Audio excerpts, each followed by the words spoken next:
some bills, never-ending projects.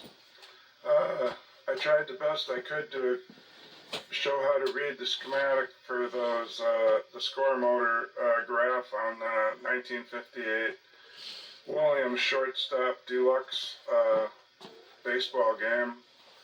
I've got the part readout from the game. I thought I'd show you that these are all, this shows where they are. Playfield, the insert is the back box. And the belly must be the mechanical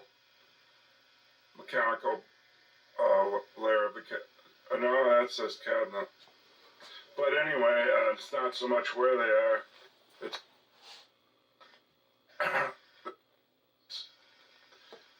instead of calling them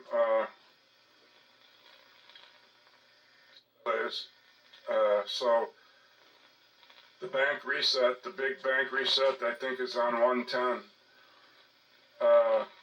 The bat unit reset, the strike unit reset. These are stepper oxen and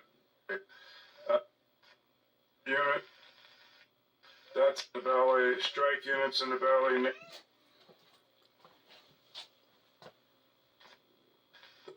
It's in the back box. Replay units in the back box. The match steppers in the back box.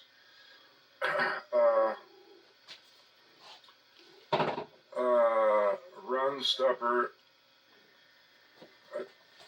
Run unit. That's the reset. See, you got a solenoid for the reset and for the make the points go up, or runs.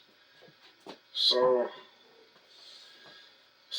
the name's on there twice. So match stepper unit, run stepper unit, strike stepper unit, name stepper unit. See those up there were the resets. There's two solenoids on each one. Out stepper unit, replay stepper unit, fast pitch solenoid, loading coil. It's to load the players on that pop up in the backfield. Large bell, small bell, knocker. Then you get into the relay coils, and that's what this is about today. The relay coils. Yeah, the first ones they're under the run man, and they're called relay.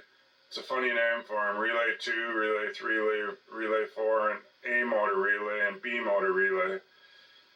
Then they go to the play field, and the inserts, the back box, the mechanical.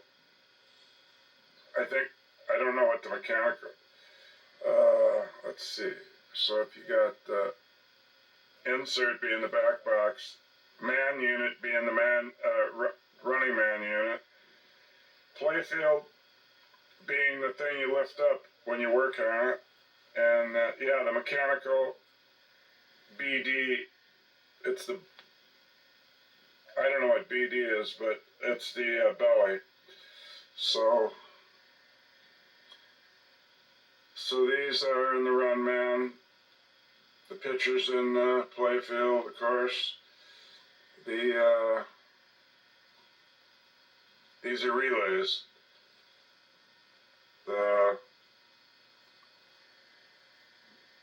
Let's see, what do we got?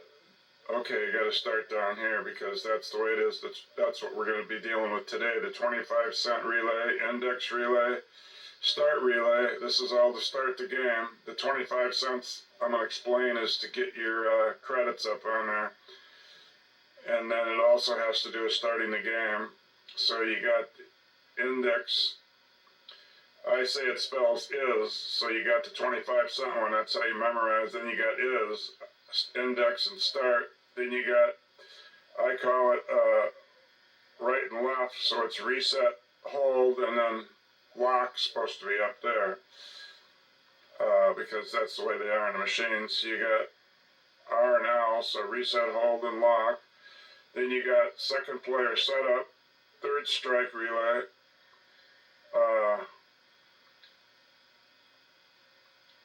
the match impulse, that's what that is, relay. Then you got the name impulse relay.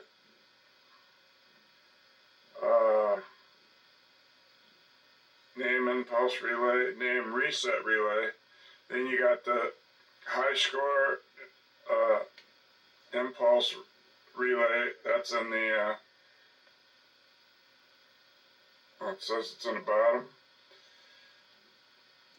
High score impulse run relay, high score impulse relay. I thought those were the ones in the back box. Just a minute. These are the ones in the back box. Run relay, score reset relay, and high score impulse relay. So anyway, it lists it. It's in there. High score reset trip, high score replay trip, and then you got the high score reset latch, high score replay latch. These are just two relays, but they each got two coils on it. So the replay one is one relay, and the reset one is one relay. So that's all 12 in a row of those. They're not in a row on this sheet, but these are the way they are in the game. The 25-cent relay, then the index relay and the start relay. Then you got the right and the left reset. It's just for memorization purposes. It just starts with R and L. So you got reset, hold relay, and lock relay. That's how I memorize them. Then you got the 2 and the 3, and I know it's the second player setup relay. And sometimes they put SU for an abbreviation. That's for stepper unit. So that I definitely have that memorized good because I have to keep it straight. So the second player setup relay. Third strike relay, and there is some other things named third, but this is the third strike relay. The match impulse relay, the name relay, name reset relay, and then here's these ones that have two coils to each one. See, but they, in that parts list there, they list both coils. So high score reset has two coils. The latch and the trip is what they are. Latch and the trip. And then the high score replay has a latch and a trip. Then the motors in there, the relay motors, that's the score motor. Yeah, so that's what they call the belly, mechanical BD. And man running unit should say man unit, and the pitcher should say playfield. Yeah, and what else they got? Transformer. So that's some of the, and this is just the coils names.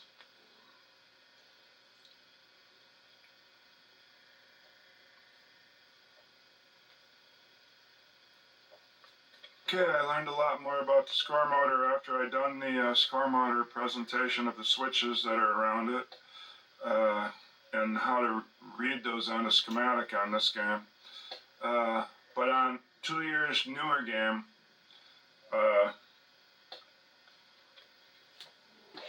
here's a picture from a 2 years newer game. See, they put an actual picture of the cam and the positions. Remember I said it's index over here, 1 over here, you got to jump 180 across, and then it's 2, 3, and then back to 4, 5.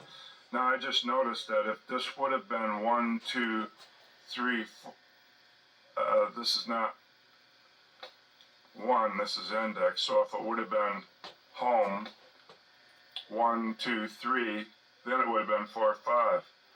So that's where they get to 4, 5 over here, so where they jump back around. So it's a home, index, whatever you want to call it.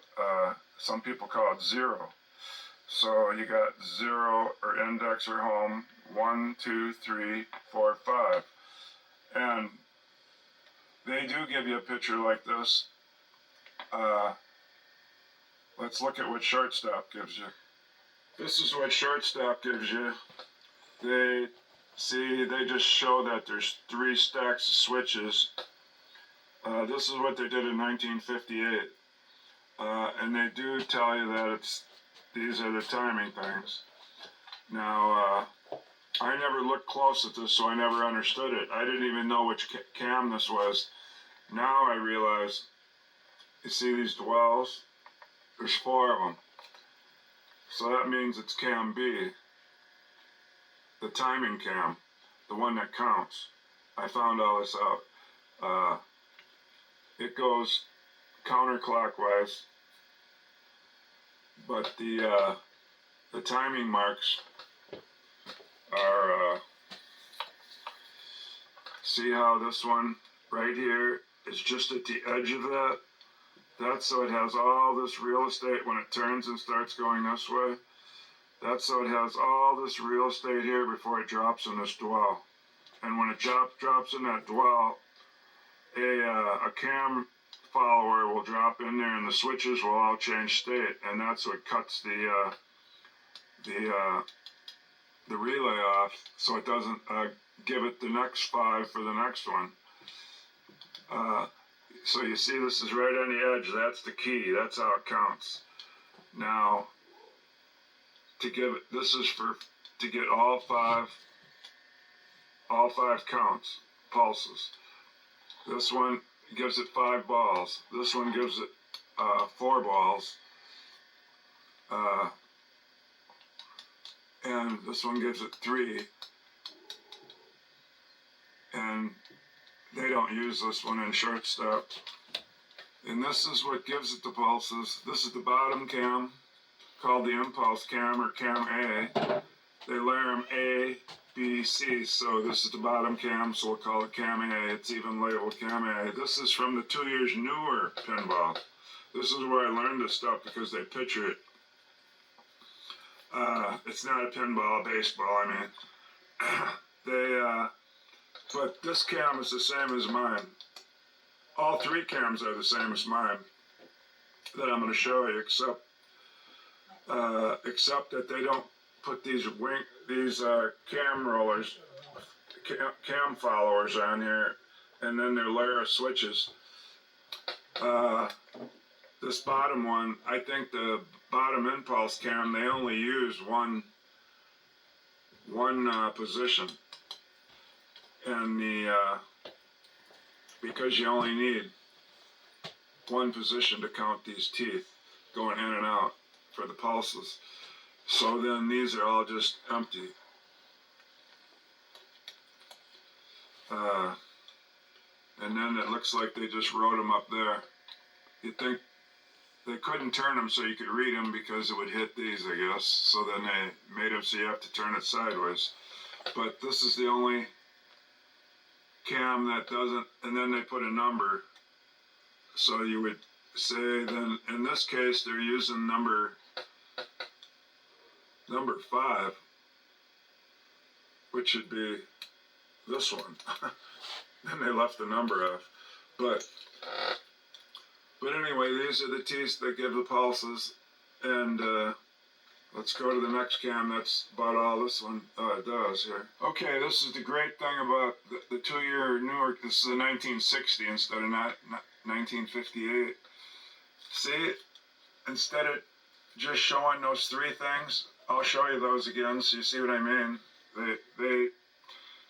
The other one just showed that it has 3 levels and they put an X, Y, Z. So I'm not going to show it to you. That's all that's on there. You're going to see an X, Y, Z on every one. X, Y, Z. These, they don't have to name the levels because they show you that this is the closest to the cam, this is the middle away from the cam, and this is the furthest away. So you can just see that that's where they are. And so they show the whole blades and everything. A pinball machine is shown with it unplugged and reset, which doesn't matter because when you plug it in, you got to reset it again anyway. So it's showing it unplugged. So the only thing that stops at home on the top cam is the index spot, wherever the top cam is. Here it is. So this one only has 1. And there's a motor run on it. Here it is right here on this one. Motor run. that makes it come all the way around every time. And so it's always, when it's unplugged, sitting in the motor, the home eye spot. So let's go back to the B-cam. So since this is going to be sitting in the index, because these are all stacked on top of each other, because the home will be in the index, none of these will be in their holes. They come out, that's how they count. They come out of the holes. This one just barely, so it gets all, when this pass is going this way, it'll get all 5 pulses before it shuts it off in the next hole. This one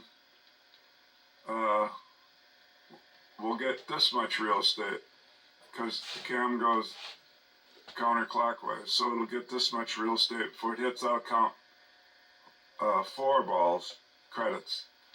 This one has less real estate. It'll count before it falls in the hole, dwell. It will count 3 credits. And then this one, if they did that on this for a nickel or something, where you got 1 game or something, it would get way less, because it goes that way. So it goes that way. Look, this would drop in the hole right away. So that's how they count. Now let's go to the top one again, because that's all that is.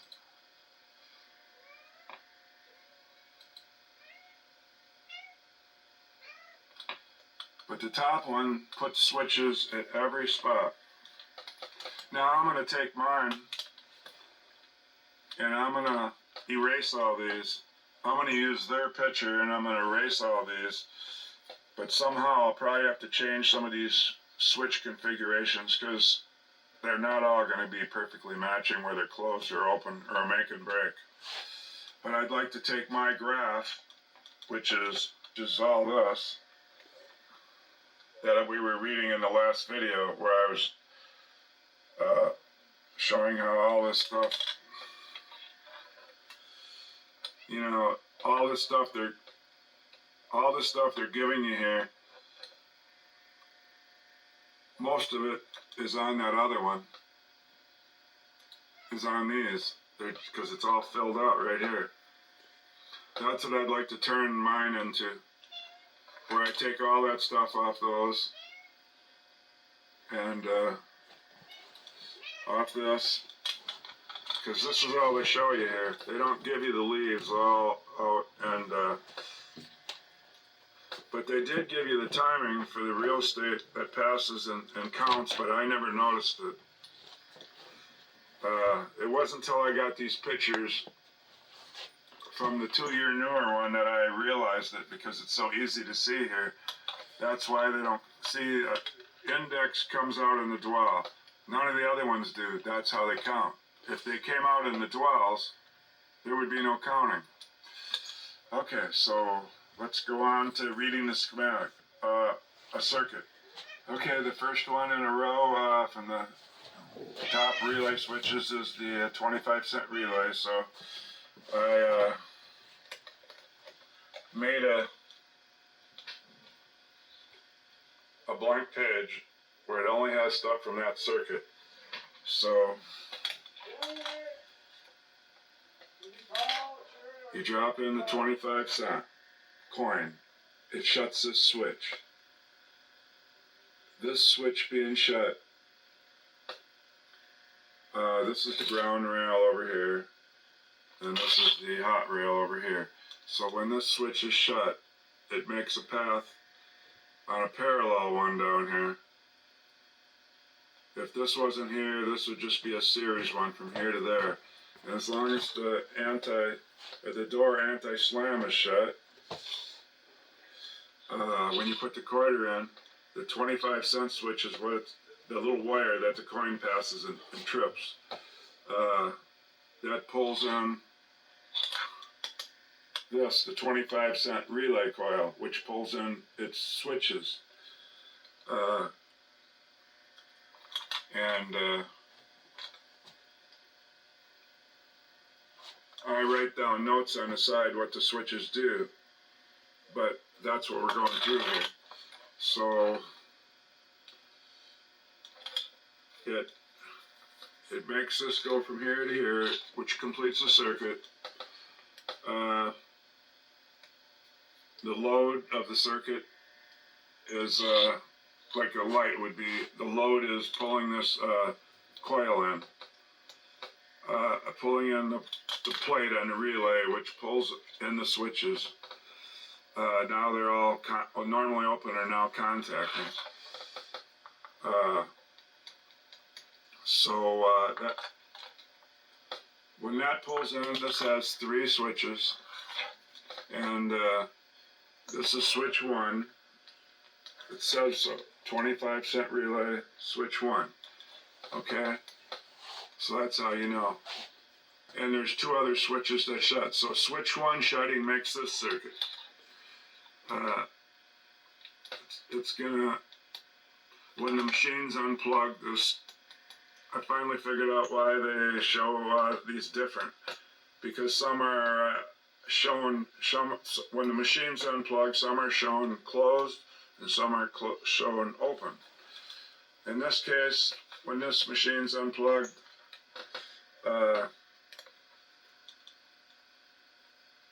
B4, it's going to open at B4. That's what it says. Open at B4. So the reason this is pictured this way, it's shut right now. This is all with the machine unplugged. So you always got to picture it. This shuts it. You got to picture that in your mind. This shuts, and then it completes this, and then it also completes this path because the 25-cent relay pulls in over here. It pulls in 3 switches which start other paths. This is the other path. It's a motor. It's going to turn because another switch,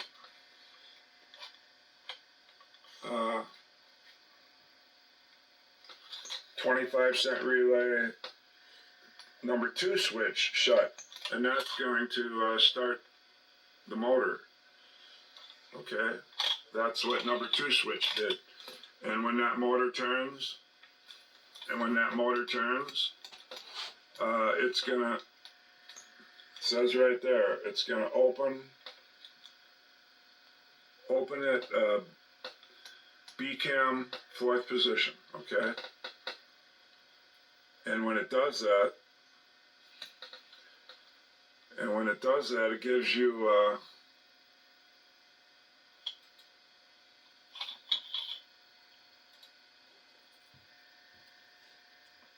let's see, we want B cam. There it is. So when it does that, that bottom cam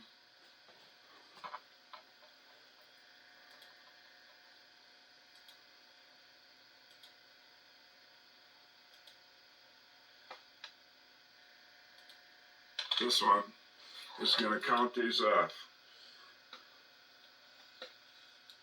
Okay?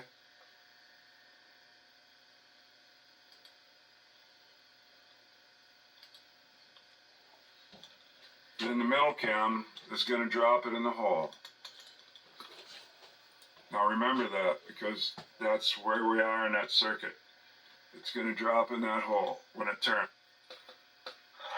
This circuit, with that switch 2 from the 25-cent relay, pulled in all 3 switches from putting in the 25 cents. Okay? The second switch started the motor, because it's right there. And when that motor started, it's going to open this B4. And when it gets to that cam dwell, we showed you on cam B. And so when it gets to open that cam dwell, it's going to open this 25-cent switch 1, which is called the hold switch. That in turn is going to shut this relay back off. But the third switch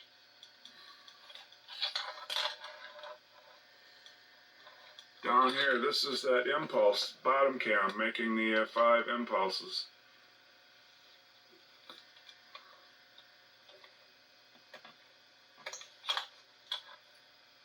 So here it is. This is a single pole double throw. You get 3 spots.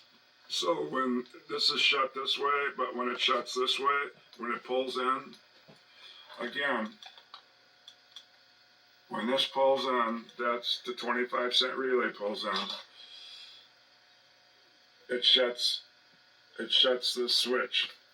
This is switch 3. So it's going to shut. That's going to make those 5 impulses go to the replay stepper unit coil. And that's going to pulse us 5 times to give those 5 credits. Okay? And that's all going to happen before it gets to that next dwell. Pulse 5 times. Get to that next dwell here on the B cam. And then that cuts off that cuts this switch back off, and that all 3 switches resort back to being open on the 25-cent relay. Now we're done with the 25-cent relay, and then it goes down to the next one. It'd be where am I? Oh, that's the 3 switches on the 25-cent relay.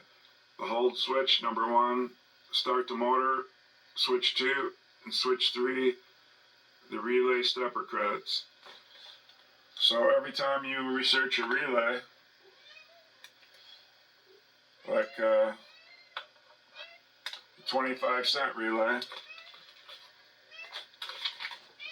like the 25-cent relay, you're going to have your switches, and you can then, in your head, look on the schematic and figure out what they do, and you can list them. Then you can use this for reference the next time. So when you're going through the game and you're not getting your credits, you can go, what does switch 1 do? And you got it written down. Oh, it's hold. It holds the relay on until it comes to that, till cam 3 comes to that next dwell, and then it shuts it back off. And switch 2 starts the motor. Switch 3 does the coil on the replay stepper to give you the credit. It will give you 5 pulses on that solenoid. The steppers get solenoids, not relays, and it'll get 5 pulses to that solenoid coil, and then it cuts this number 1 switch off, the hold, and this resorts back to normal. And but the motor started, and so that motor starting, it just shuts back off. These 3 switches do all that. Yep. And then that motor starting possibly nope, don't do nothing. Does something else. Nope, nothing. Because now that's going to run this motor. See, it's got an A in it. There's 3 motors, so you know that's the score motor. Well, that's about the best I can explain that first circuit, that first relay with its switches, 3 switches. It's pretty easy because it only has 3 switches, but it took me 3 years to figure this out. So I didn't know about the timing things. I heard about these pulses, but I didn't know about, I didn't know how they were, I didn't know how it counted it. I didn't know that they were in different spots. This one will drop in right away, probably only count 1 in a machine, one credit. This one's way over here, so it gives time to count all 5 of those notches on the one with all those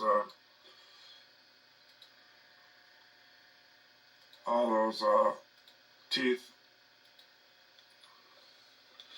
So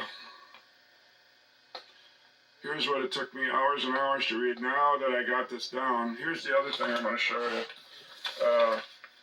We were able to research this 25-cent relay circuit real quick because I had the switches. Already. I already knew where they were. How did I know where they were? Usually, because look it goes down and down and down and down and down and down. And there's switches and switches and switches and switches and switches. So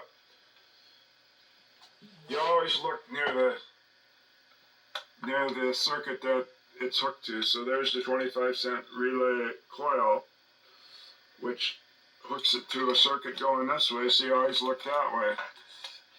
And you'll at least probably find the hold switch. But it doesn't list here, they don't put in parentheses how many switches go to this. That would be pretty easy for them to do, but they don't do it. They don't want to put any more on here than they have to, so it looks nice and clean like this. But if they would put in parentheses here, this has 3 switches, then you'd know to look for 3. See, you don't even know how many to look for through all this. So you gotta sit here and go, let's see. Here's a switch, is that it? No. Here's a switch, is that it? No. Here's a switch. You gotta do that all the way down. Is it this one? Is it this one? Is it this one? Is it this one? Because they spread them out all over. So I got sick of doing that, trying to learn stuff on here for 2 or 3 years now in the winter when I'm trying to put this together, when I'm not doing construction, making a cabinet and ordering stuff off eBay to put in the back box and figuring how I'm going to wire it. Yeah, that's the thing, figuring how to wire it. I would stare at this and you can't get any circuits down because you're always looking for these switches. So what I finally did yesterday and the day before, I took about 2 full 8-hour days and I made a book. And under each one of these, I write how many switches I find on the schematic, and I put a map to where they are. Here's what they look like. So I find them on the schematic, then I shrink the whole schematic. This is a 4-foot long schematic, or 3-foot long. I shrink it so I can get it from the top to the bottom, and then I make some very big printing so I can read that it's the 25-cent relay map of the switches. Then I write the 3 switches that I found. Then I make a little thing like this showing where they were. It's going to be a little pattern like this. I even put it over here, so it's going to be that pattern, and I can see this is the transformer. I mean, I shrunk all this down, but it's still big enough to read some stuff. So I can see the first one's right under the transformer, and then one's over here. I can see it's even with some 6-volt wiring stuff.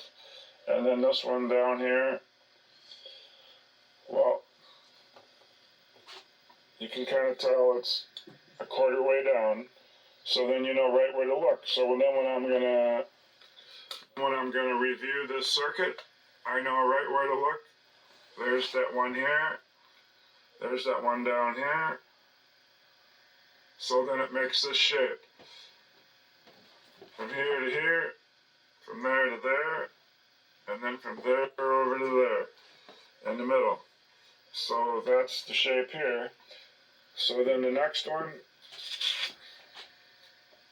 the next relays start with I, it's the is, so it's the index and the start. I for index and S for start. So you turn the page, and then you'll see start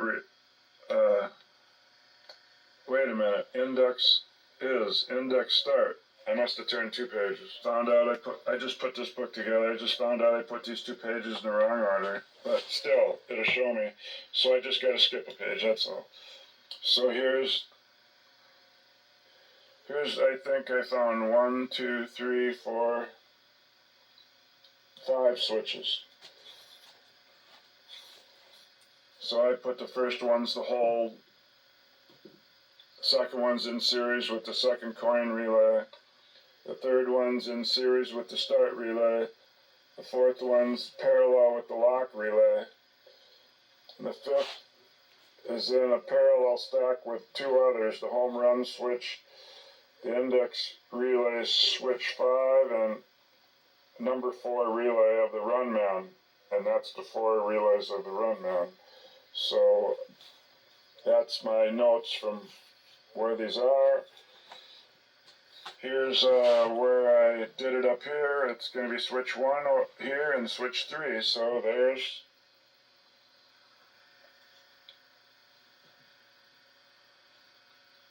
switch 1.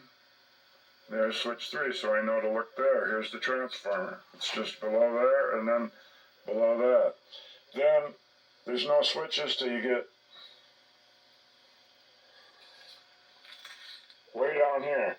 So then normally I'd be looking through all this stuff, all the way down, all the way down, all the way down, getting frustrated and going, where are they? And are there any more? And because I wouldn't know there's 5 in the first place. So now I just take one glance at this. This shows I got 2 up here. There they are. And this shows I got switch 4 and 5 down here. So I got 1 and 3 there. 4 and 5 down here. Oh no, my binding took this away.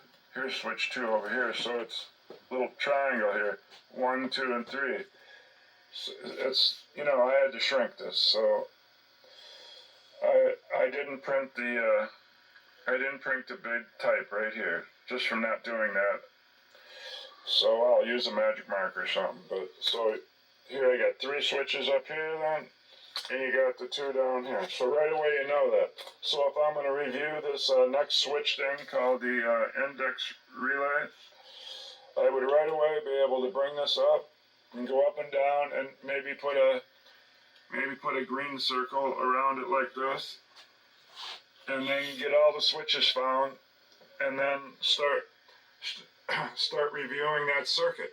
And I'm going to do that. So I only have the first one done. Every time I do one, I'm going to add it on here, and then that'll be the end of the video, and that'll probably take me weeks to do. But it should be quick now having this little fork. So look at this one. It's there, and then way down there. So I would have had to search for those. So now I got a little fork. To me, this fork's worth about $100 or $50 or $75 because it took me 2 days to make it. Could be worth $200 to me, because now I can review the circuits that I never could do and find these switches in a timely fashion to highlight the circuits and make in my mind, like if this switch closes, this does that, and that does this, so I can see how the game works. And that could help me troubleshoot it. Alright, so when I get the next circuit done, I'll quick show it, then I'll try to explain it, and I'll get better at explaining where instead of taking 15 minutes to explain the circuit, maybe I can get it down to 5 minutes, and we'll go through all these. Okay, bye for now. Okay, in between getting going here on the next relay circuit chase, which is the index relay, I broke another one of their codes for the 1958, the way they mark these on the graph.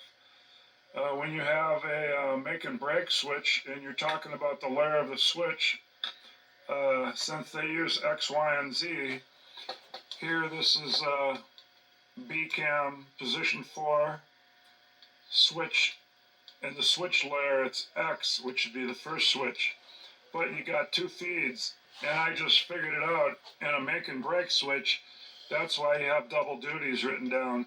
You're always going to have double duties. In this one it says name, reset, lock-in, slash, just happens to be a slash there, and high score replay trip. And what they're doing is they're taking the first one they write down and putting it on the top feed. So you always know that one's the top feed. And then the one that comes second after the slash is the bottom feed. Because, let me get that blue bracket out of there. there's always going to be two duties, because when it switches this way, it's a single pull, double throw, sort of like making brake switches. As far as I'm concerned, are just single pull, double throw. You're either this way or you're that way.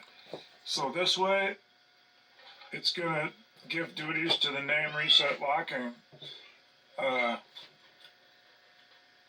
just like a lock circuit, I guess. And the bottom one is going to be a high score replay trip pulse, because this is a B cam. So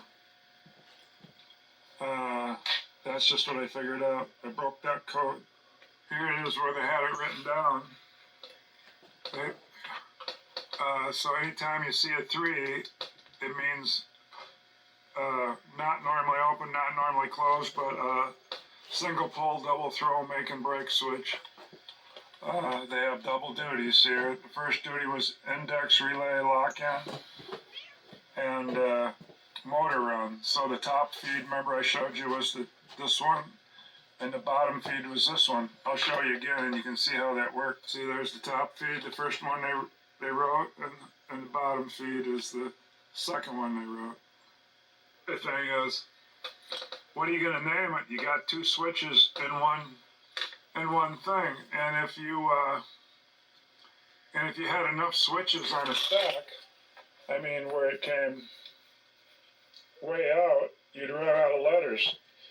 So what I figured they should have done in 1958 was, when you have a make and break switch, and it's going to have two feeds, like here, name reset lock-in and score replay trip. When you're going to have two feeds, and it's going to have two duties, name the first, because they go X, Y, Z, so X is the closest to here, X is in the middle, and Y is out here. They should go X, X. And if it's a make in the middle, it should go Y, Y. That way they don't run out of letters if you have 3. That's just what I came up with. But here they had me going, because they gave a Y. A Y is the middle one.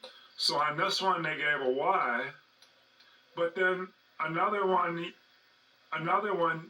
uses the Y, so they got Y for both. They can't have it for both unless it's on the same make and break switch, which this isn't. They both have different duties. See, that has different duties than these. So, different wire colors. So they put Y twice. There is a mistake. And then this one up here, it's a make and break. So I put my 2X thing there. But they didn't have one that doubled for that one. B cam. It's a B cam, so there's not that many B's. So let's see if there's another B4X, B3X, B2Y, B2X, but we want B4. No, these are going into the A's, so there's not one that doubled that one, but there was on that one there, because they gave Y, and they already had a Y. So, because they couldn't decide which one to give it, X or Y, because it's got two switches in it. Okay, enough about that. But now on the next one down here, instead of the one we've already talked about, we're down to the index out of the 12 relays that are in a row. But I didn't say when we did this 25-cent circuit for what I didn't say was this first one where you put the 25 cents in, and it makes a circuit through that closed switch, and it pulls the 25-cent relay in, and it now has the hold circuit going on switch 1, and it fires up the motor here with switch 2, and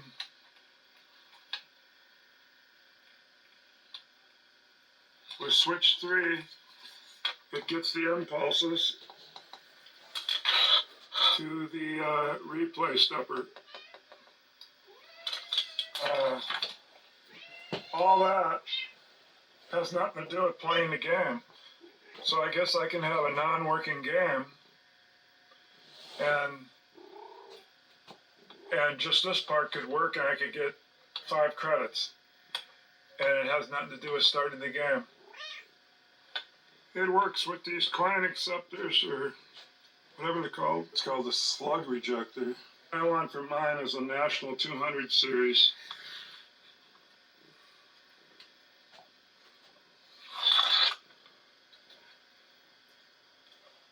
But there is some stuff like the coin lockout magnet and well, the second coin isn't something that would lock anything out. But you do have the anti-door slam, but I can't get into everything.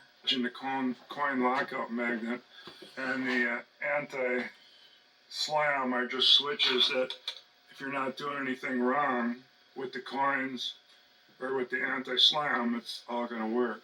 Well, let's jump into the next relay, the index relay. Here we go, index relay.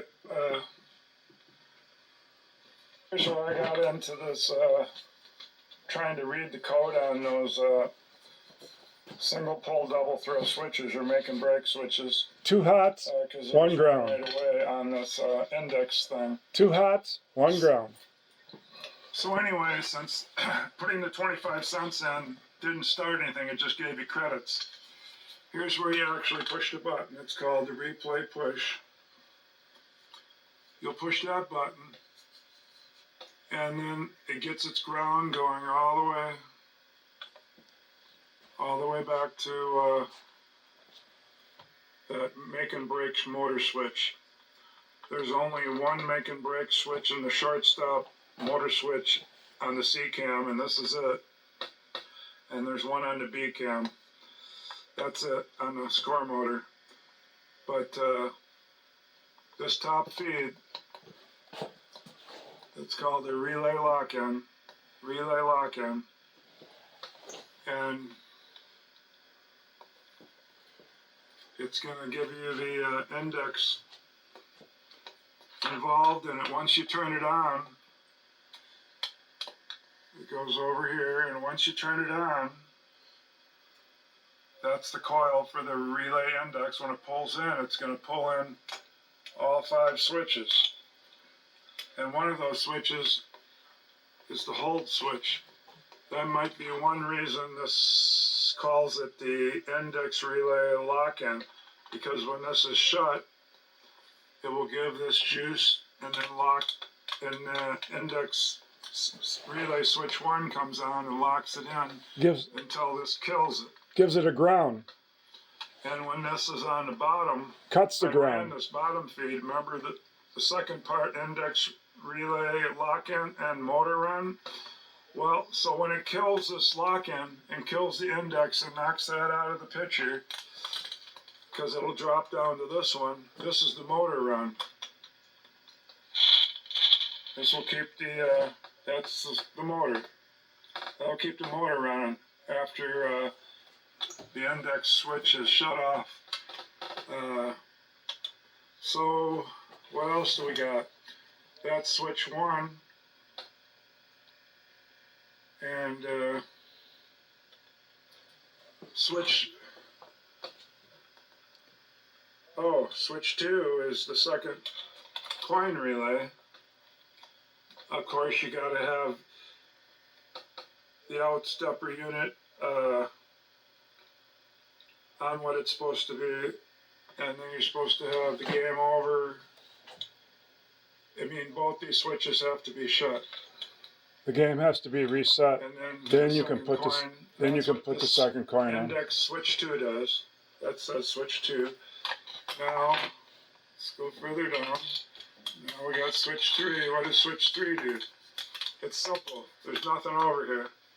It's just a ground wire coming all the way across, going through switch 3, and starting the start relay. And the start relay is the next relay we'll be covering the circuits to. So that's how that one gets started. it gets started with index relay switch 3. Okay, but I said there's 5 switches, so let's keep going down. I got it marked.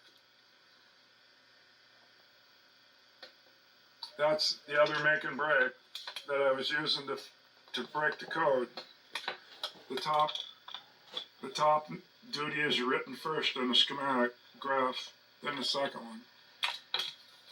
And they don't know enough whether they're supposed to use, if it's the first switch, they don't know enough to put X or Y. So, remember, shortstop uses X for the closest to the cam, Y and Z. I know why they don't use A, B, C like some people, because you'd get mixed up with the cam levels, A, B, and C. But once in a while, you get an older person at Williams that will call these A, B, and C. Okay, so let's keep going past that make and break switch I was using for an example. It was nothing more than an example. Oh, index switch 4 coming up. There it is over here.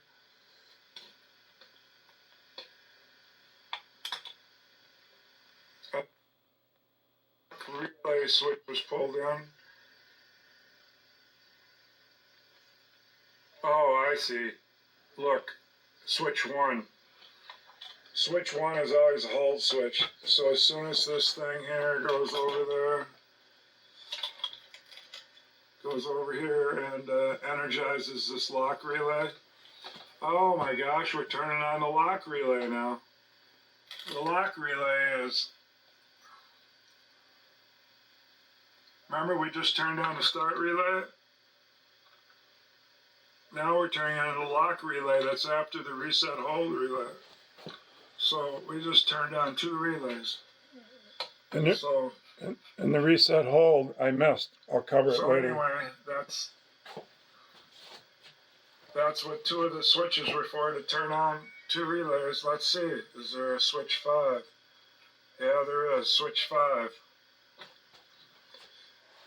This looks like a tougher one to explain. But you go over here and see what the coil is. The coil's number 4 relay. Well, that's how they call the relays under the running man. They call them number 2 relay, number 3 relay, and number 4 relay. And there's 2 other relays too with them. Motor A, motor B. So maybe this has to do with moving the runner back so there's no runners up. I don't know. We'll see if we run into anything else to do with the run man during this reset. But this switch closes, and there's no more switches to the ground, so that switch closes. We jump up here, then we go over, and it would pull in that relay. So switch 5 pulls in one of the 5 run man relays called relay number 4, and it also backfeeds down and holds that. There's that switch 1. Switch 1 holds on this relay. So now we got the hold going on it until a motor switch cuts it off. And B motor switches are good for that. And that's a make and break. But remember I said there was a make and break B cam switch. Oh, guess what? The other 2 make and breaks were up here.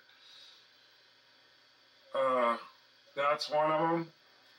And then the one we monkeyed with up here. That's the other one. So this can't be a motor. The A motor right here, that's the store motor. So this motor, guess what? That's a B motor. That's the run man motor. So it closes this switch to a make and break switch on the run man motor. Looks like position 3. They don't give you any chart for the run man motor. They feel it's not important. They don't give you any chart at all. It was already shut. You have to chart your own out. Didn't close anything. It was already shut. So that's all 5 switches. And gives you a ground. I followed this little lead here because it back feeds up this way. It goes up here to the second player setup relay. And then the switch is switch 4. Switch 4 of the second player setup relay. So I'm going to get to that relay. That's another relay on the list. It's at least got 4 switches because here's an open one right here. So that's the end of those. See, so there's this. There it is, second player setup relay. So that's at least.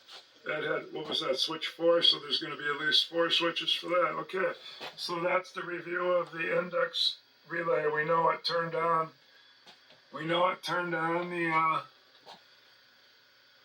start relay, and we know it turned on the lock relay.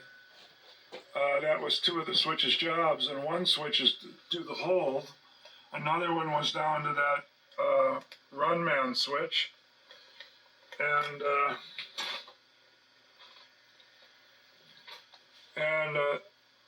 I don't know if I remember the rest, but and it all started with pushing the replay button.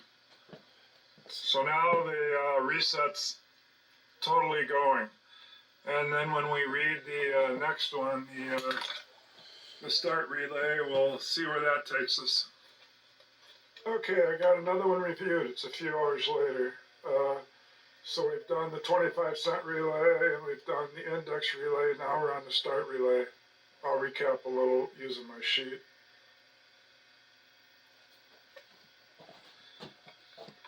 As we work our way up to what we've already done and get to the start relay, we're not very far. Out of 12, this would be the 3rd one. We've learned the 25-cent relay is all about starting the motor and pulsing the credit wheel. Nothing to do with playing it. Then I learned with to get the index relay pulled in, you have to push the replay start button. Pulls in the reset relay. And that holds itself on and makes a path to the second coin relay. Turns on the start relay.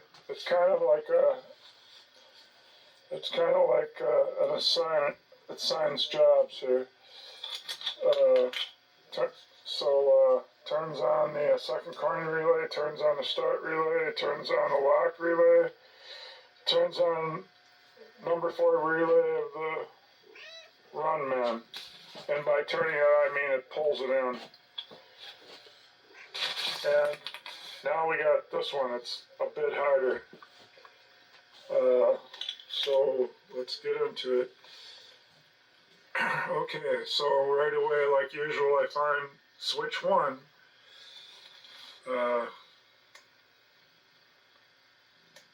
There's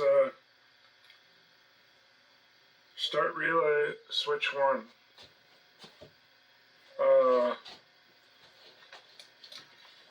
And that, if this is shut, it just shows it going right to a ground. It's under, let's see, that's switch 2, so we just want the one underneath it, right here. So it just goes right through that score motor. It's a closed switch, so it goes right through the ground. And that's right. Well, let's just go up and around at first here.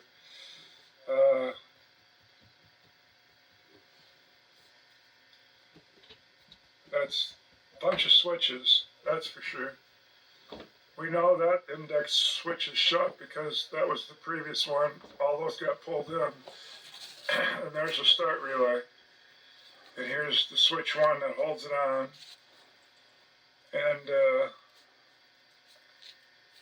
this little loop is kind of the hold loop.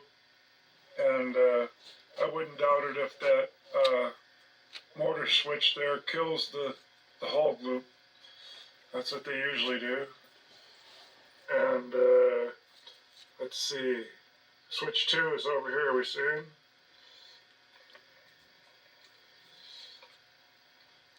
Switch 2, and it's in parallel with all these. Now, all these are motor run. So when this, even this one that comes down through here, it's just that motor, it keeps the motor running because all these hook together, cross over right there, and you got the score motor. Okay, so that's number 2 is the motor run. But I learned that all these, if the switches are closed, will keep the motor running because they're all in parallel. Even that motor switch comes down. So that's the first one that's in parallel. Then 25-cent relay switch 2, third strike switch 2, start relay that we're on switch 2, and reset hold switch 5. If any of them are shut, it helps keep the motor turning to get the reset done. Talking about reset, so what do I got down here for switch 2? I got motor run, yeah, okay, so now switch 3, it's below that was switch 2, it's right down here, and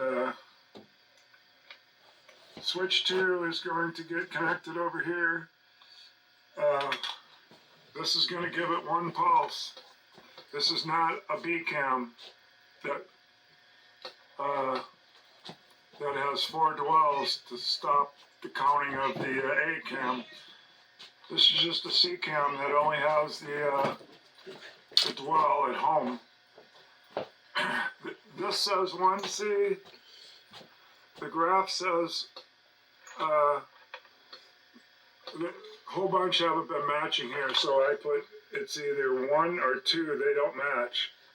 The only way you find out is you'd have to go look at the wire color, or I look at the switches. If they don't match, this one has to be open when it's unplugged. If they don't match, I could tell you. But anyway, this is going to give 1 pulse with C-cam, and that's going to, some of them are going to be total reset solenoids. This is going to be giving the solenoids, there's 2 solenoids on a stepper, 1 to go up, 1 to go down. So this is going to be the down. All these are going to be the down except the coin meter. That's not a stepper, it's just going to count up.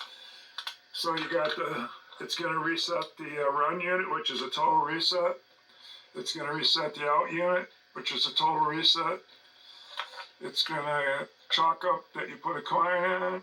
It's going to take 1 off the credit wheel. That's where just one will come off because it's not a total reset. It's just 1 up or 1 down stepper.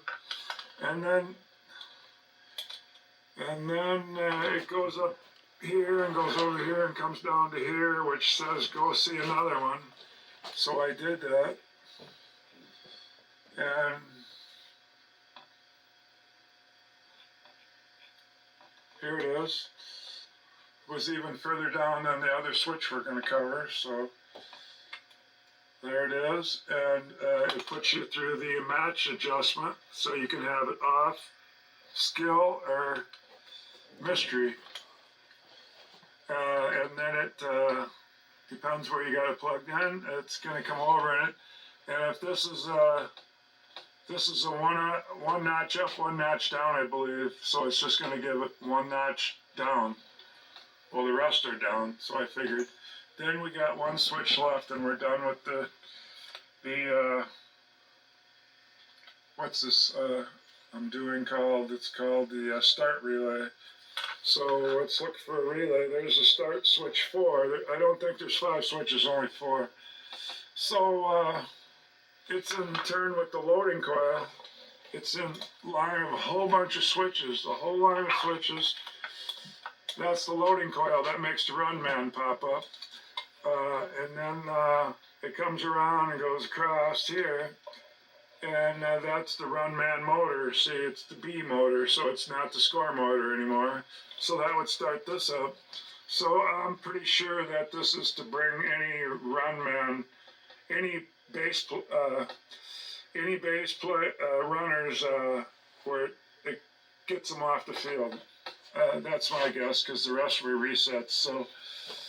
So that's the end of the. That's the end of the start relay. What those 4 switches did,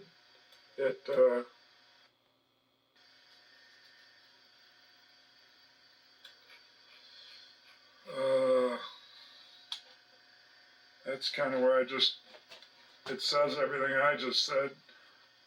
1, it holds itself on. 2, motor run. 3 pulses the C-cam to reset all those. Replay out, coin, run, match. And then 4, it must clear the bases of the running man. At least it's down there on a circuit doing something. So that's it for this one. Next we'll be up to the reset hold relay.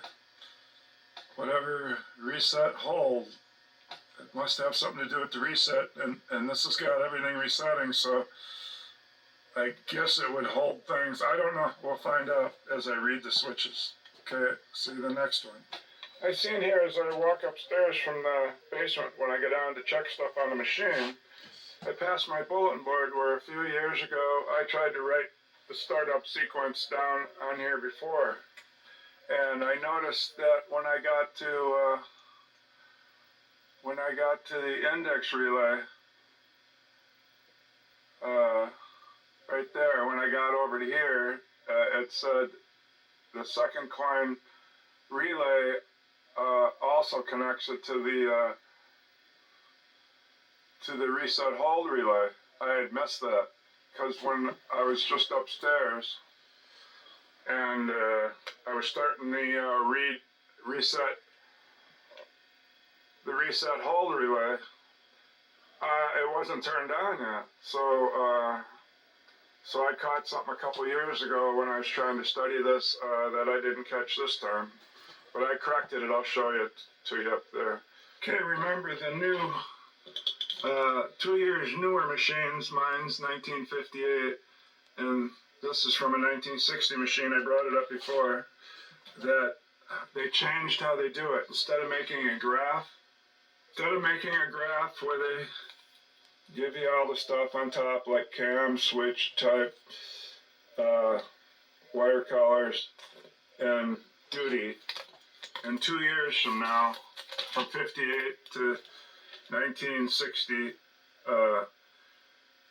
so in 58 I was 4 years old. So when I was 4 years old, they did it this way. When I was 6 years old, 1960, they did it this way. This way they don't have to have a list for cams, because it's cams written right here in the middle.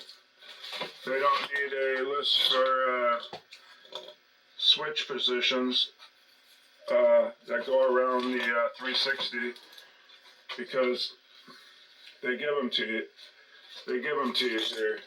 Index 1, 2, 3, 4, 5. They don't need a switch type, because there's 3 switch types. Normally open, normally closed, and the make and break, where it switches poles from top to bottom. Why don't they need to show you that? Because they picture the whole switch. They picture whether it's open or closed. And what's left? Where it is on the schematic. I got one thing better than they got. They don't tell you where it is on the schematic. No worries. That doesn't tell you that. And then the job duty of the motor switch. And sometimes it's two job duties. They write the job duty right exactly on the switch leaves. And as far as the color of the wires, they put it right at the end of the blade that it would be connected to. So somewhere I can find a 3, a make and break. Here's a make and break. A make and break has 3 leaves. The ground would be the middle one.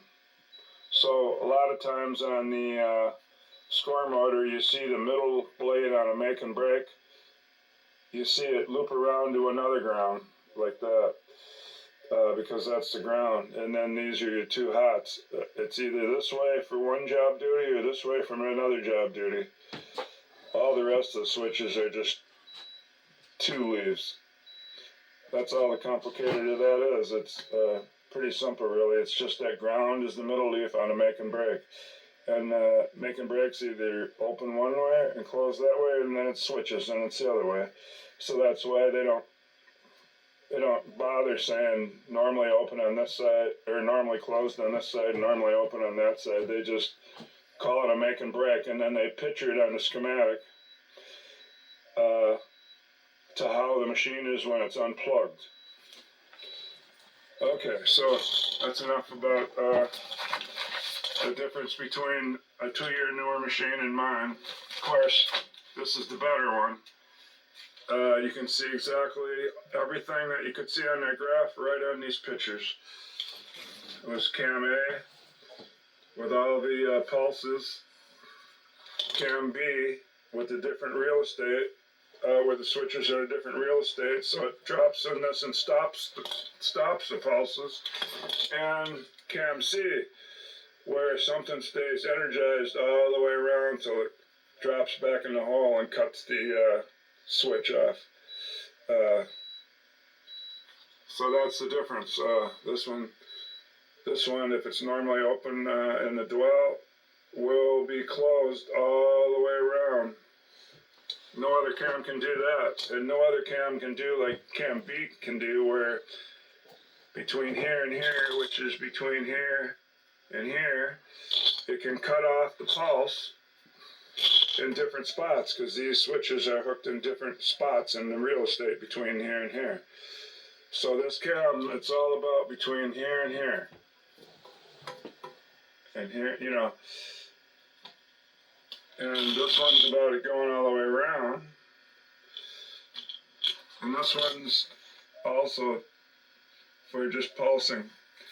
I imagine when you do the score motors, if the machine doesn't have the 0 switches right and it just keeps going around, you're getting 5 pulses, 5 pulses, 5 pulses. You're just going to keep getting all those. And that's that. Now let's go up and get on to the next relay. Oh no, I got one more thing. How about the make and break switches? The problem is on the schematic, they don't tell you without a picture, like the one I showed you where the leaf gets the actual wire color. They don't tell you what wire color, well, they don't tell you what feed, because there's 2 feeds. Well, you could go by the wire color. In the job duties, the first feed they write down is the top one, and the second one's the bottom one. But they only tell you that it's called switch. They just say it's called switch X. So I made it but there's two of them. So then it would be switch X, A, and B or something. So they don't tell you that. So I came up with something from sitting here with my score motor that I got in hand. That's a double that I paid probably $100 for. So I kept comparing things and found out that because in this machine you have the switches that come out from the cam are the first one closer to the cam is X. Then if this wasn't a make and break, which I did picture a make and break, the next switch would be Y and then Z. But when you're doing a make and break, you got two sets of feeds. So I came up with the idea to go X and XX. So then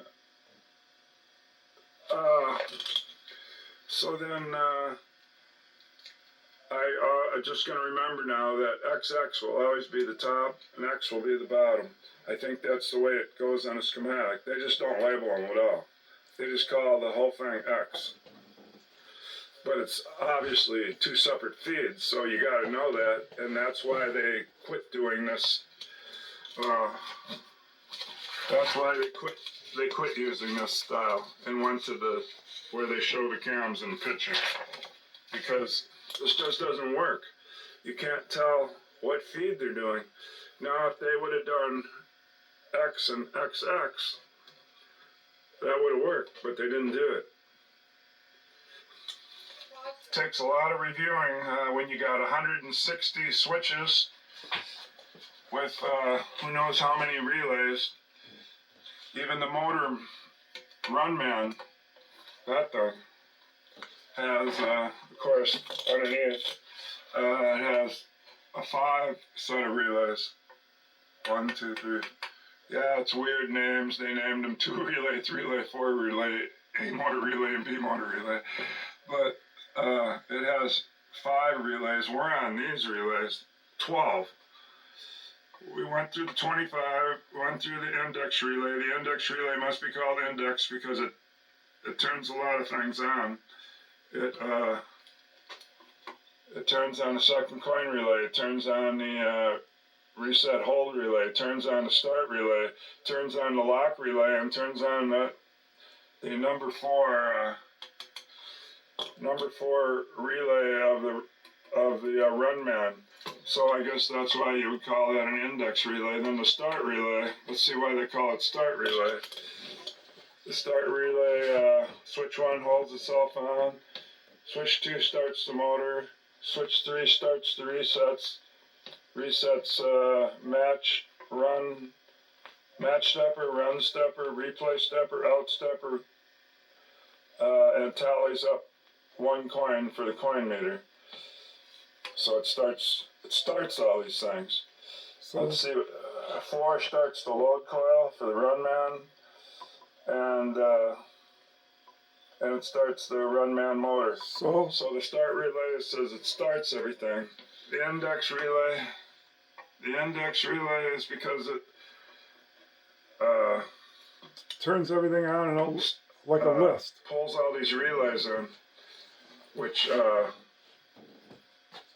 or turns a whole list of things on. It's just a bunch of job duties. Index, a list, job duties, to get all these pulled in, so that then things can start happening. So you got the part that does the coin thing, where you put your coin in, it starts the motor and pulses the replay stepper from the A cam, and then the B cam shuts it off in the right spot. And then you push the start button, and the index relay pulls all these relays in. Then the start relay starts the reset process, holding itself in, turning the motor on, resetting all these things. And then that's probably resetting the run man, raising the path to the load coil of the run man and the motor of this thing underneath. That's motor B. Then you got reset hold relay. That's what we're going to cover upstairs. It's going to hold itself on. It's going to reset the 120 volt relay bank. This is the one that will total up that you, the one that you put a quarter in. It'll tell you just one thing. When we go upstairs, we're on the reset hold relay, and I was down to where it does the 120 volt. It resets the relay bank. That's the relay bank. That's the 120 volt solenoid that will reset it. And then these have relays that can turn on one at a time during the game. And but anyway, we're on the reset, so this resets it. That's the normally open switch. See, when they do it, sometimes they don't give you much space in there, but it's normally open. This one's closed. This is that make break, where this is the ground in the middle, and it just switches from the open side when it moves to this side being open. And that's a two-blade make. When it moves, they're both open, and it'll put them both on. And looks like this for the two-blade make. Obviously, this one's in. They switch back and forth. This one is closed now, it'll be open. That one's open now, it'll be closed. So you're running down these circuits upstairs. Should be real quick since we reviewed it here. One holds itself on. This is the reset hold relay. Number 4 in the list. Next will be the lock. So 1 holds it on. 2 is the reset. Resets the relay bank at 120 volt. 3 pulses the reset relay in the back box for the reset.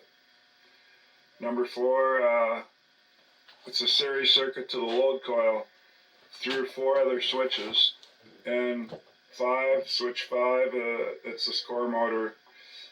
Completes the score motor circuit, series circuit to run. And then it'll be, so let's show those circuits here. And then I have to start working on this one. Reviewing these to show you. Another rabbit hole I went down is when they use the word release and the word lock-in. Lock-in. Here's the ones they use them on. They'll use it on 5 for 25-cent release. Release means cut power. Cut power using your switch opening the dwell on a score motor. And the name reset, lock-in. Lock-in means cut power. You're cutting power to the lock-in. So similar to a release name, they're using opposites. Instead of really locking something in and giving it juice, you're taking the juice away. So you're cutting power by a normally open switch in the dwell in a score motor. Same as up here. When we put the 5 for 25, I went through all that. So that's how it cuts the power. But that's the thing I'm saying is I thought that all these, when it says lock-in, would be giving something juice to keep it locked in, like a trip and latch, but no, they're using opposites. So they're just saying you're breaking the lock-in, which is always switch 1. So every one of these that says the motor job is and the duty is name reset lock-in.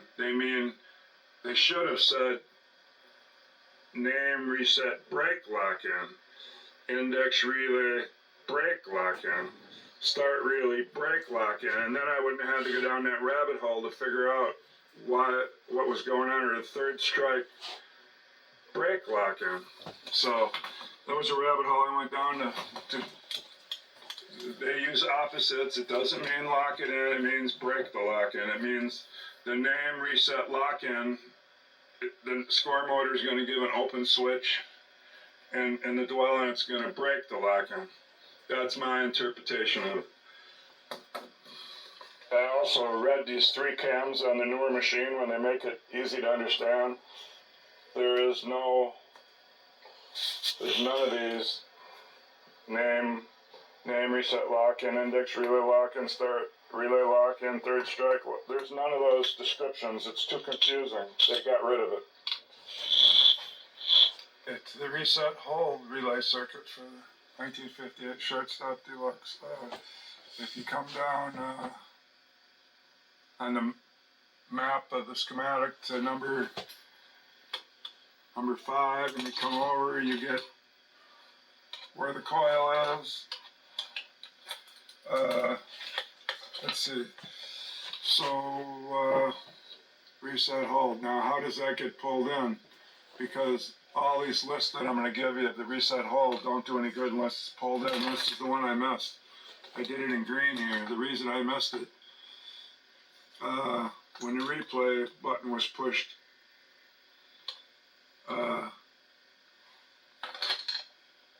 so this should have been added up back on the second one. So when that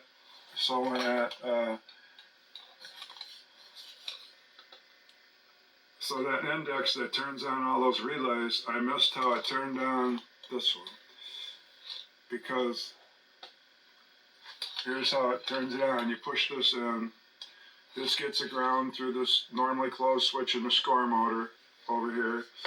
Then when it does that, it goes up and turns on the index relay, and that index relay now pulls in that whole list of relays, including the one that we want to cover, the reset hold relay. And it does it because it backfeeds on the hold circuit for that one is up here to hold on the index relay, but it backfeeds. It gets its ground through that normally closed score motor and goes down through here, because it's a T, goes down through here, and the index relay's pulled in, so switch 2 will be shut. That's the index relay, switch 2. And then the game over will be tripped, because you're going to reset it, so that the game over must be tripped. So either way, the game over, whether it pulls down here, this must be a single pole double throw. It's got 2 feeds and 1 ground coming in. See, this goes to a ground over here through the closed score motor. So, and through closed switch 2 of the index relay. So this is either going to feed down here or up here. So if it feeds down here, we go across and it pulls in the reset hold relay. If it, now you see why I missed it, because of these because of this parallel circuit down here. This parallel series circuit.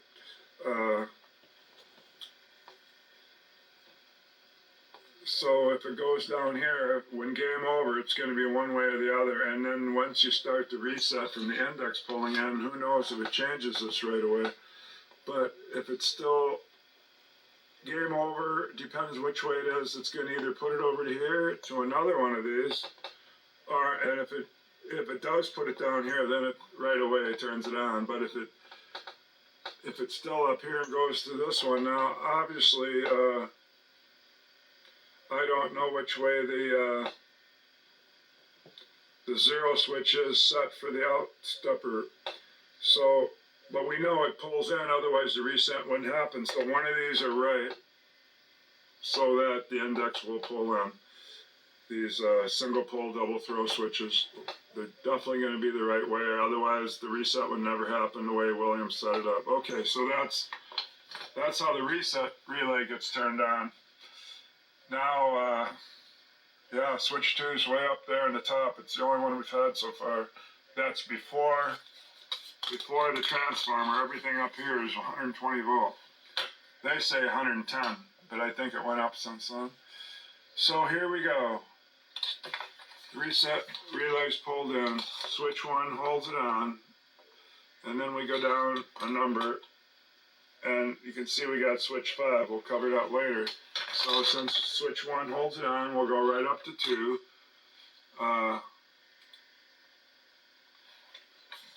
No, I don't need the news. Switch 1 to switch 2. Switch 2 is up here in the top above the transformer again. It goes from here across and turns on, it redoes the relay bank. I showed you a picture of it that has at least 6 relays in it. That shuts them all at once with that 120 volt solenoid. Now we got switch 1 done. We showed you how the reset hold relay coil gets pulled in of the relay, and then what switch 2 does. So now we know switch 5's up here. We don't want that. Here we go. Switch 3. It's way down here, number 10, between 9 and 10, and it.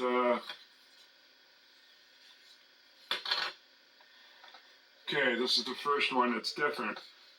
It allows the cam A. There's the 5 little teeth that are on there that pulse from one dwell to the next. Goes up here, goes through our switch that we're down here. The reason we're down here, reset hold relay switch 3, and it goes over here, and that's the first time we got one from the back box. Score reset relay. So it's going to be hammering the score reset relay with 5 pulses, and then 5 more pulses until all the score reels go to 0. Okay, so that's number 3. Let's keep going down. Now we're this one at 16 was one I was researching from another when I was doing those make and break switch research. So we get down here to 4. It's all the way down to 22, and this is the one. Now I can show you all those switches. I said it's in a series circuit through. Well, it looks like it's going to be a parallel series circuit, but the one we want, I think, is the top one. So if this number 2 relay switch is closed, that's the one for the run man. Switch 3 of that relays, that's the name of the relays, relay 2, and it's got switches just like other relays. So run man relay 2, switch 3 is closed. The B motor relay, that's the trip bank relay. No, that's the run man relay. B motor, that's another one lined up with the 3 relays that have numbers. That's the run man. It's a run man relay. That's shut. The second player setup is shut. The reset hold that we're doing now is shut, and the start relay is shut. Then it will load a run man. But we're doing a reset. You'd think it'd be unloading a run man somehow, but so that's switch 4. So it activates, a long story short, through all those switches, it makes a series circuit, and it turns on the loading coil for the run. And back up here to switch 5. It runs the score motor. There's a whole bunch in parallel. I spent some time on this to get that. Just like these are in parallel, if the 25-cent relay shuts, it makes the score motor run. If the third strike relay switch 2 is shut, it makes the score motor run. That's the score motor right there. I put a big thing on it. So if reset hold relay switch 5, and that's what we're doing right now. This is switch 5. Shuts. It gives a ground and goes all the way over here and starts starts the score motor. The score motor's got an A in it. That's how you know it's a score motor. If it was a run man motor, it'd have a B. And they actually call this, you can see behind the M I wrote, they call it the relay motor. But, so any of these in this parallel will all start, including that make and break. That cuts the relay lock-in on the top, but on the bottom it's just a normal motor run one in parallel with the rest of this. So that's the reset hold relay. So then the next one up is the lock relay. So I gotta put this camera away and do the research on the circuits on that. And then I'm halfway, because 1, 2, 3, 4, 5. No, I gotta do one more before I'm halfway, and then it'd be 1, 2, 3, 4, 5. Yeah, I gotta do 2 more before I'm even halfway. Well, I come down to write out this. Every state of the switches in the 12-row relay, and then I decided I had to fix that blown fuse and get it to go back to the home position to make sure the switches were all the way they were supposed to be. So let me show you here. Of course, I pulled the play field where I wouldn't even be able to see to peer down at these switches, because I had to stare and stare at them so I could,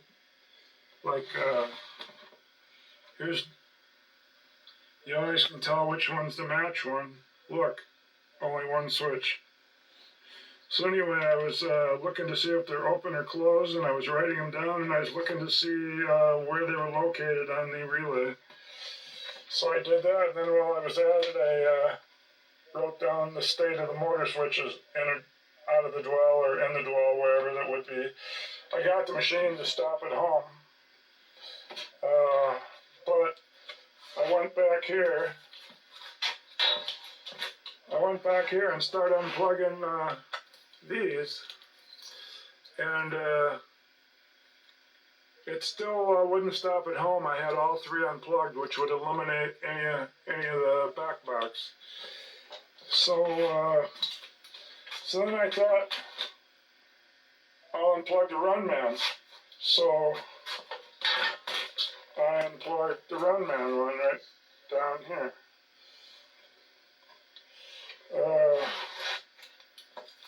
It still didn't go to home. So then I decided to unplug this one by the cash box. Then it went to home. So, and I put a fuse in.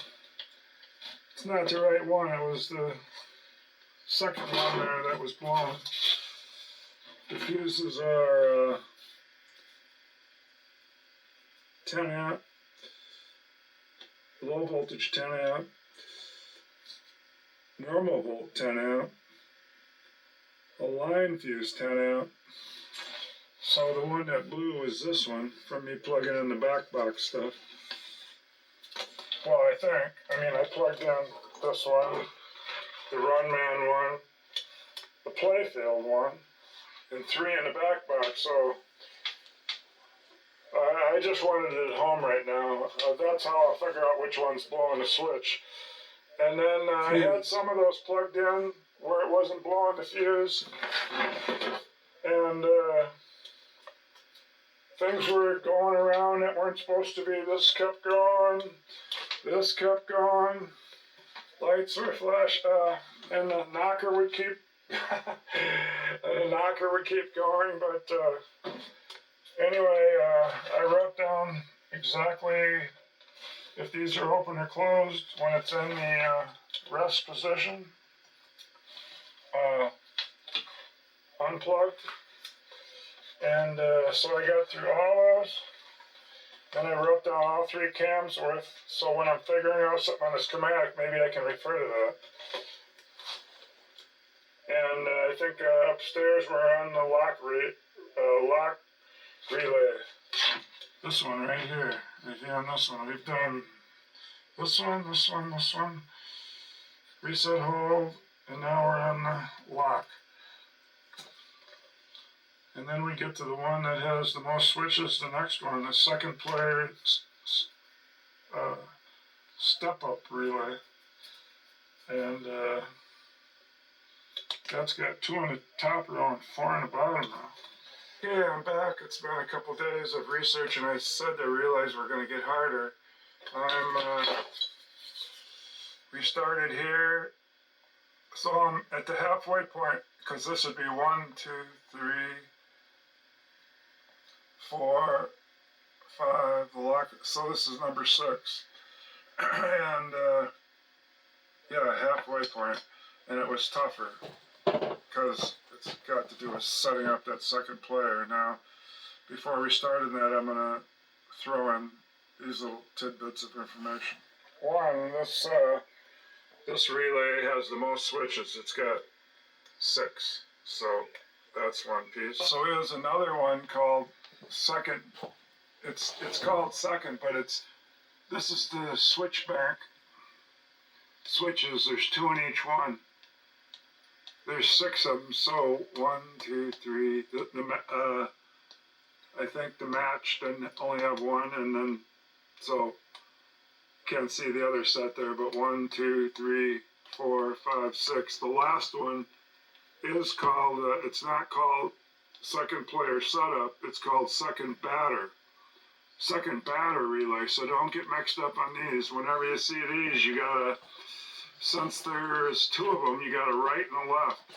So if you see second, it's easy to get mixed up of second batter and second player. But if you see relays that got a L and R, that's left and right. And also it'll say instead of Z, X, Y, and Z, it calls them switch 1, 2, and 3 in the layer. So don't get mixed up on that. That's what the trip back thing is. It's got that solenoid to trip it back. So this is definitely, it's gonna say second batter instead of second player. Eventually I'll get to those. That's 6 more relays. Game over has 2 of them. Watching the tilt are 2 more. Last 2's. The second to the last is called second coin. The last set, I mean, it's all one relay. They always have 2. It's called the second batter. That's the one you get mixed up with.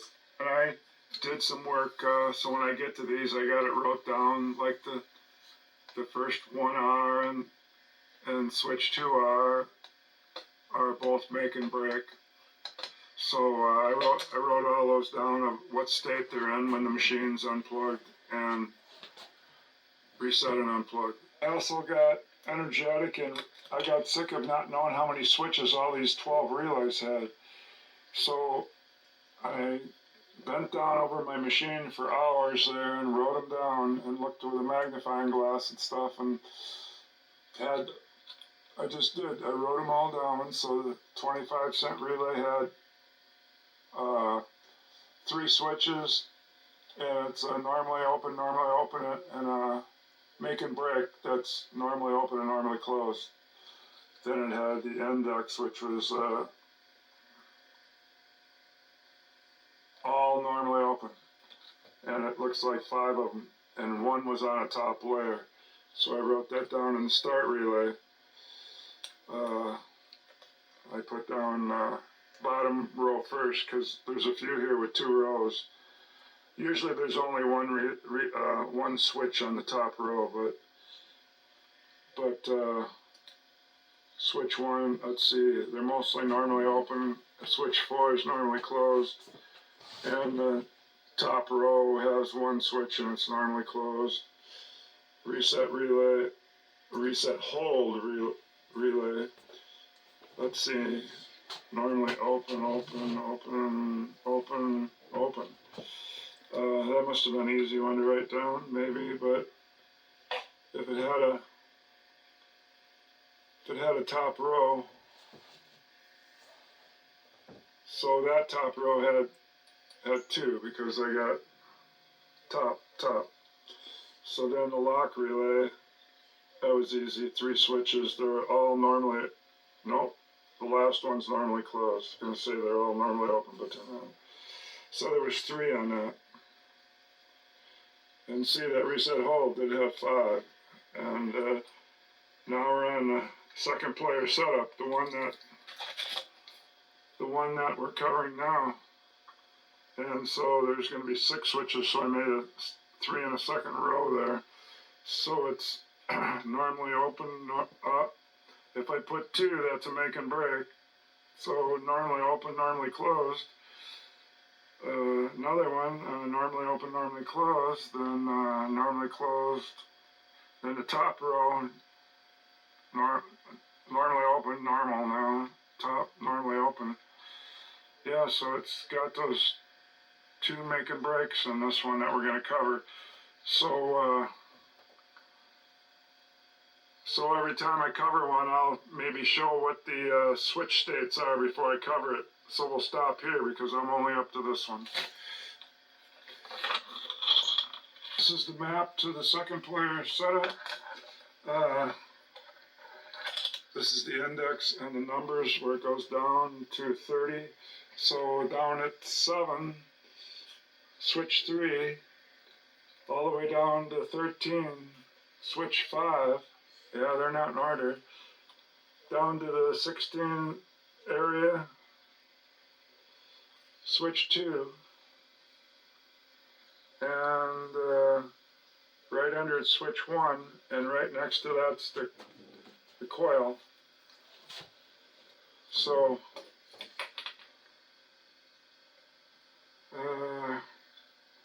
now what? Let's see. I got an arrow going way down there, and that's down there by about 23 or 24.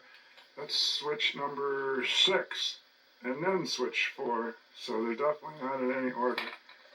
Okay, so that's the map. My note page, since there's 6 switches, it took me, I did several other pages that I can throw away, but I got it down to filling up one whole side and then another whole side. So this side takes up switch 1, 2, and 3, and then I copied these to the back of my. Oh, I didn't show you. Just a minute. A booklet where I label on top what the first circuit is, and then I put relay circuits. 25-cent relay circuit coming up first. So then I made it big enough and highlighted enough so I can read these pretty well. And so sometimes you can get 3 circuits on one page. Sometimes it takes 3 pages because they're all spread out on the schematic. These are nothing more than ones we cover on the big screen. Only I print them off before I go to the next one. So now I got a book that I could just go to because sometimes these don't get saved or who knows what, and I wouldn't want to map these out again. So now I got a map showing where all the switches are to each circuit that I want to look up, and then I got a book of the circuits traced. So I take my first notes. I try to get them down to just 2 or 3, 4 or 5 inches of a page, like this one is. Switch 1's here, the explanation, 2 here, 3 here, 4 here. But some, if you don't list some of the things that are on there, you're not really reviewing anything, so you have to go back through it. So that's why I say sometimes it takes, like that one we're doing now, I got a full side for 3 switches and another full side for the other 3. I get started, when I get through at these 12 relays, there's still about another 12 left. Here's under the playfield. That's the bat relay, and it has the slow pitch and the fast pitch relays. I think I put them in the right order. So that's 3 relays there. Then there's the 6 relays I just showed you. On that trip bank relay, and so that's 6, 7, 8, 9.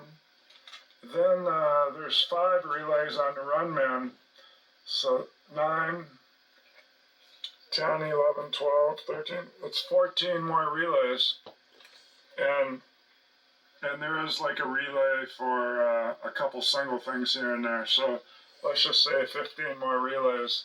After I get through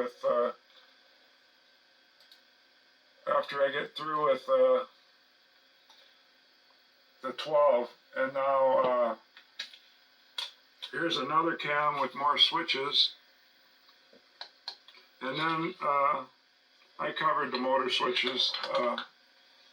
Now that I know them better, I'll probably cover it again, so I can explain now how they count money and how they stop this from going to first base or second or third. It's the same as counting money. You notice that this run man cam looks just like the B cam of the score motor. It's because it has to count. And I'll tell you, when we get through with these relays, I was real happy to figure out how these count. I'll save that for another video, just a short one. Okay, here we go, the second player setup. Relay with 6 switches. I'm gonna roll this down to find switch 1. There we go, switch 1. Now, I blew up the screen 2 clicks bigger, and it might be too big, but I'll go down 1. Okay, so we got the second player. We're down on number 17, so we're halfway down on the schematic. So here's the coil for the relay. If I said stepper, I didn't mean that. Steppers use solenoid. This is a relay coil for the second player setup relay. This SU does not mean stepper. It's probably why I said that, I think I said it, but it's step up, and usually they write it out, but they're not doing it here. So it's the second player setup relay, and you can tell right away, the first thing that they're going to do is they put switch 1, which holds it on. We've been through these, so it won't seem like 2 days from you guys. It'll be like 10 minutes of me preaching some stuff, and then we're back on another review. So every time switch 1 holds it on, switch 1. So you got to start from the ground side. So obviously the out stepper unit has to be shut. So this is pictured with it reset and unplugged. So it's an end of stroke switch from the out unit. It's shut, so that completes the circuit to this hold thing. So just got to imagine this would be pulled in because we're dealing with this second player's setup relay, so probably the second player's playing, this would be pulled in, so this would be held on. Now we go to switch 2. That took me I looked at this for a long time. So first off, you look at this bottom one. I had to look at this because it's in between 2, first off, it's going to be in line with the third strike relay. Yeah, this thing keeps track of strikes. If it didn't, that wouldn't be there, so, but it does. Same as outs, it does strikes, and it uses 3 lights to keep track. And then the machine has to know at the end of the third strike of the second player, let's say it was 2 outs and it got 3 strikes, it has to know to say game over. Or otherwise it would have just had to know to say game over after out 3. But I keep all this in mind in case it has anything to do with the second player here. So what I put here was switch 2. It goes between, the switch is going to be over here. But you got to find the ground to start the circuit. So it's between, this is my notes, let's just look up there.